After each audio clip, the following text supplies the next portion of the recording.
और जैसा कि ऑब्जर्वेशंस आई हैं कि ये जो केसेस इमरान खान साहब और बीबी के सामने के खिलाफ बनाए गए हैं, ये वो झूठे केसेस की एक सीरीज़ है जो कि चलती आ रही है। इसके ख़िलाफ़ हमने जो क्वाशमेंट की एप्लीकेशन जो है वो खारिज हुई है, तो सलमान सफदर साहब ने आज इस्लामाबाद हाई कोर्ट में रिवीजन पटिशन इसकी फ़ाइल की है और हम उम्मीद करते हैं और हमारी रिक्वेस्ट है कि उसको फौरी तौर पर लगाया जाए और ये जो तोशाखाना 2 का एक ट्रायल है, ये ट्रायल फौरी रोका जाए।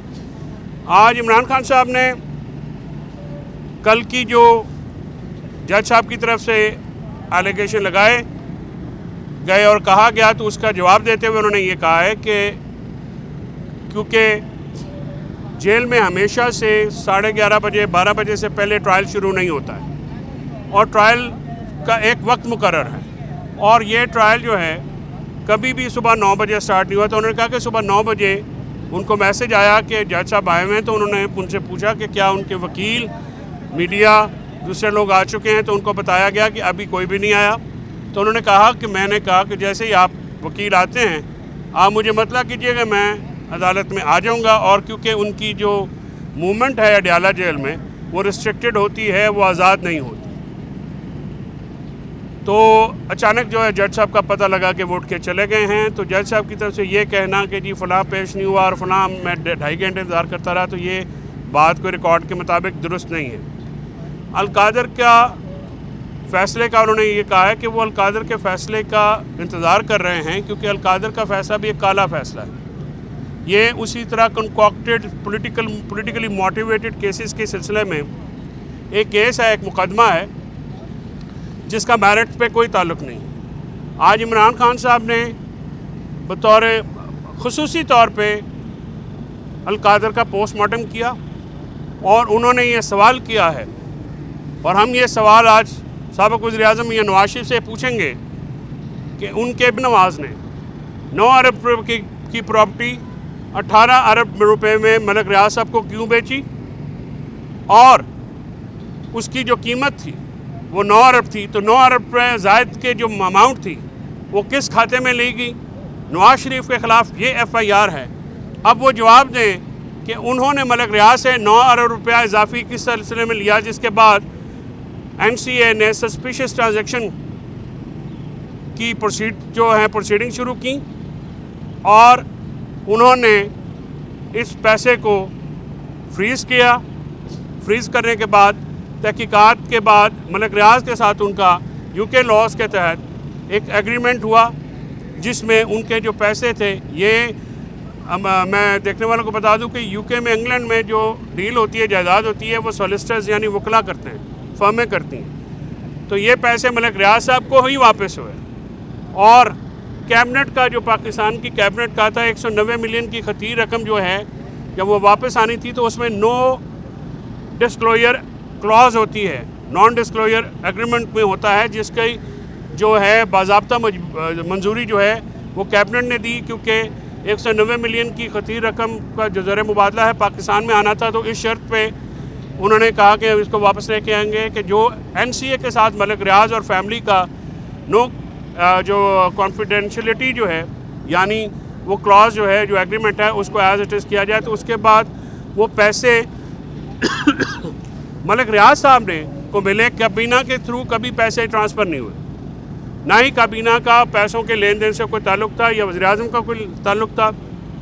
जहाँ तक ट्रस्ट प्रॉपर्टी का ताल्लुक़ है, वो क्योंकि मेरे इलाके जेलम में एक दूर दराज जगह पे वहाँ पे आना जाना भी मुश्किल था, वहाँ पे सीरतुल नबी और तसव्वुफ़ समेत जो एक आला दर्जे की गुरबा के लिए, गरीबों के लिए एक मुफ्त एजुकेशन का वो इदारा है और हम समझते हैं कि हमारे ज़िले के लिए ये बहुत बड़ी एक खुशकिस्मती है कि वहाँ पे इमरान खान साहब ने वो इलाका चुना जहाँ पे ये सीरतुल नबी की जो मज़ामीन हैं वो पढ़ाए जाते हैं, तसव्वुफ़ से मुतल्लिक़ जो है मज़ामीन में लोगों को रोशनास किया जाता है, इल्म दिया जाता है। तो आज का सबसे बड़ा सवाल जो है वो ट्रांजैक्शंस में ये आता है कि एक 9 अरब रुपए की प्रॉपर्टी 18 अरब रुपए में क्यों बेची गई। इसका जवाब हुकूमती जमात देंगे मियाँ साहब खुद देंगे। मियाँ साहब ने एवनफील्ड की भी रसीदें नहीं दी, उन्होंने अपनी उस प्रॉपर्टी के भी जो मुकदमात हैं वो मिल मिला के ख़त्म किए। उन्होंने अपने ख़िलाफ़ जितने भी केसेस थे उनको खिलाफ कानून और खिलाफ ज़ाब्ता जाके जो है ख़त्म कराए। मियाँ इमरान खान साहब के ख़िलाफ़ ये जो केस है ये आउट ऑफ टर्न लगाया गया है। इससे पहले के जो केसेस, इसमें इतनी जल्दी से नैब के केसेस जो हैं अलकादर के या दूसरे निपटाए जा रहे हैं। इससे पहले जो आसिफ जरदारी साहब के ऊपर था, नवाज शरीफ साहब के ऊपर, गिलानी साहब के ऊपर और बेशुमार जो दूसरे केसेस हैं, सवाल ये उठता है कि ये आउट ऑफ टर्न केसेस क्यों टेकअप किए जा रहे हैं? क्या इसका मतमा नज़र इमरान खान साहब को सज़ा देना है? वो तो बिल्कुल ज़ाहिरन है कि केस के मेरिट देखे बगैर, केस की कोई और चीज़ सामने रखे बगैर जो है वो सज़ा देना मकसूद है। और 3 दफ़ा ये फ़ैसला मुलतवी होना बज़ाते ख़ुद इस बात का सबूत है कि ये एक सियासी केस है और इसमें मेरिट के मुताबिक कोई फाइंडिंग्स नहीं है।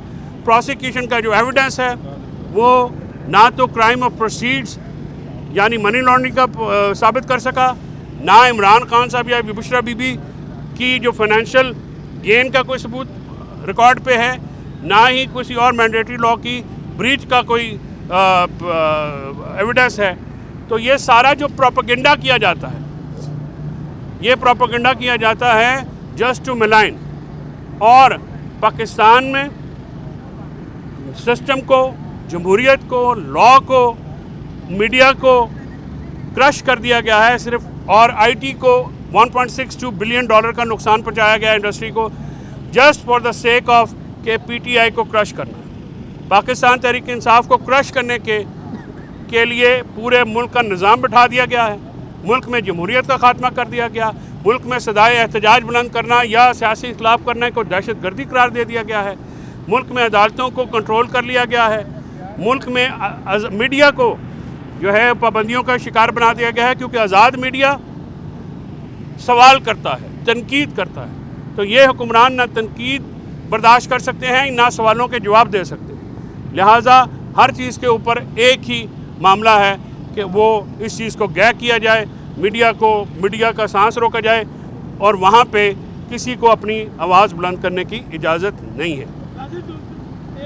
किसी भी मुल्क में, अगर मैं ख़त्म कर लूँ तो बड़ी मेहरबानी आपकी। पाकिस्तान में जो मुज़ाकराती कमेटी है, हमारी बिल्कुल सीधी सी डिमांड्स हैं।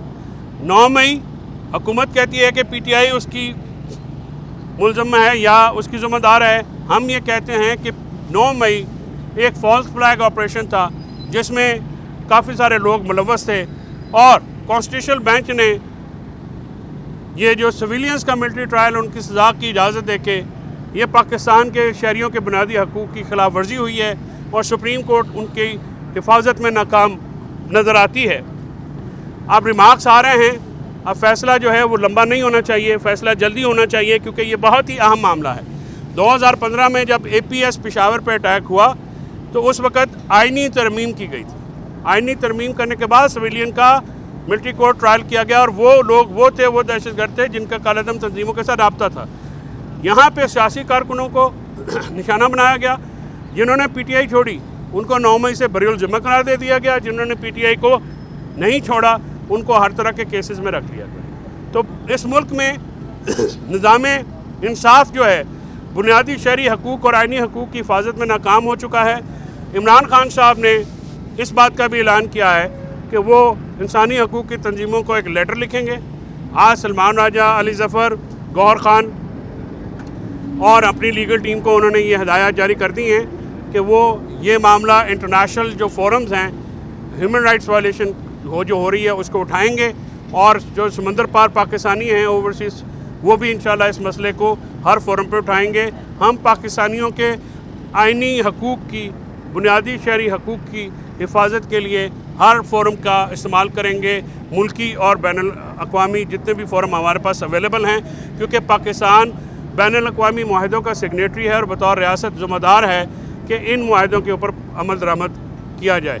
तो ये डेवलपमेंट्स जो थी मैंने आपके साथ शेयर करना मुनासिब समझा। आज हमारी इस वक्त जो है मीटिंग हो रही है, कुछ मामलात ऐसे हैं जो इमरान खान साहब की जेल में फैसिलिटीज़ हैं वो उनको प्रोवाइड नहीं की जा रही, यानी उनके रीडिंग मटेरियल, उनके प्राइवेट नॉलेज का दाखिला जो है वो उनसे चेकअप नहीं करवाया जा रहा। इसके साथ साथ उनको जो टीवी की एक सहूलत होती है, पीटीवी होता है, लेकिन वो भी बंद किया गया है। और मुलाकातें जो जुमेरात वाले दिन, क्योंकि बहुत ज़्यादा कहा गया कि जी जुमेरात वाले दिन को मिलने नहीं आया जो कि बात गलत थी, लेकिन 3 महीने में सिर्फ एक दिन जुमेरात वाले दिन मीटिंग कराई गई है अदालती अहकामात के बावजूद, जो SOP हमारा सेटल्ड है। ट्यूसडे को लॉयर्स की और फैमिली की मीटिंग हो जाती है, लेकिन उसमें भी लॉयर्स की जो लिस्ट दी जाती है समटाइम्स इसको चेंज कर दिया जाता है और मर्ज़ी के बंदे चले जाते हैं, लेकिन मीटिंग करवा दी जाती है। 6 की लिस्ट है तो 2-4 की मीटिंग हो जाती है। ये चीज़ें हम जो लेके इस पर अदालत के अहकामात के बाद मैंने ये एप्लीकेशन फ़ाइल की, तो बच्चों से कल 15 मिनट की बात उनकी 5 महीने में दूसरी दफ़ा करवाई गई। हालांकि इस्लामाबाद हाई कोर्ट के SOP के मुताबिक हर हफ्ते बच्चों से बात कराना ज़रूरी है। इमरान खान साहब ने इस बात को हाईलाइट किया और उन्होंने कहा कि बच्चों से जो बात है वो भी होनी चाहिए। अब उसका फर्दर स्टेप जो है इस्लामाबाद हाई कोर्ट में इस सिलसिले में पटिशन दायर की जाएगी। इसके साथ साथ जो अक्टूबर में टॉर्चर हुआ वो पटिशन जो है वो सुप्रीम कोर्ट के ह्यूमन राइट्स सेल में पड़ी हुई है। हमारी गुजारिश है चीफ जस्टिस पाकिस्तान से कि उस पटिशन को सुना जाए, उस पटिशन को जो है उस पर सुन के एक फॉर्मर प्राइम मिनिस्टर को जेल, कवानीन के ख़िलाफ़, फ़ाइन और कानून के ख़िलाफ़ जो ट्रीट किया गया है, जो उनके ऊपर मेंटल टॉर्चर किया गया, उसका जो है प्रॉपर सदेबाब होना चाहिए। उसकी जो हमें रेमेडी है वो मिलनी चाहिए, क्योंकि वो इमरान खान साहब के ऊपर एक जुल्म रखा गया 3 हफ्ते के लिए, उनको लॉकअप में बंद करके मेंटल टॉर्चर किया गया। यानी आप ये कह रहे हैं डॉक्टर साहब के जो लोग मुज़ाकराती कमेटी में बैठे हैं वो बूट्स हैं।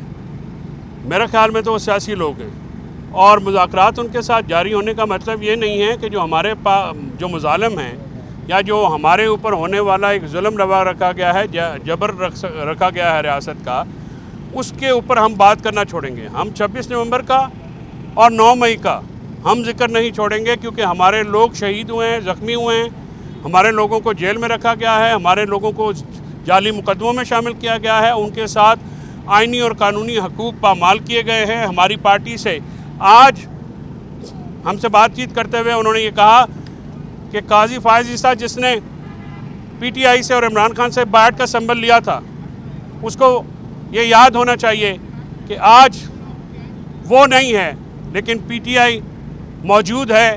तमाम तर रियासी जबर के बावजूद, तमाम तर एफर्ट्स के बावजूद इमरान खान जेल में भी खड़ा है, लड़ रहा है, अपने मौक़िफ़ पे कायम है और PTI जो है मौजूद है। किसी भी सियासी जमात को डंडे के ज़ोर पे ख़त्म नहीं किया जा सकता। कमिश्नर पिंडी की जो स्टेटमेंट थी उसके बावजूद फॉर्म 47 की जो हुकूमत है उसको काजी फायज़ ईसा और इलेक्शन कमिश्नर ने प्रोटेक्शन दी, और इलेक्शन कमीशन ने, जिसकी आज तमाम तर कोशिशों के बावजूद PTI खड़ी है, इमरान खान खड़ा है, और जिन्होंने उनको हराने के लिए उन्होंने बैट का सिंबल लिया, अल्लाह ताला ने आज उनका वजूद भी ख़त्म कर दिया और वो एक रद्दी की टोकरी में माजी की तारीख बन के पड़े हुए।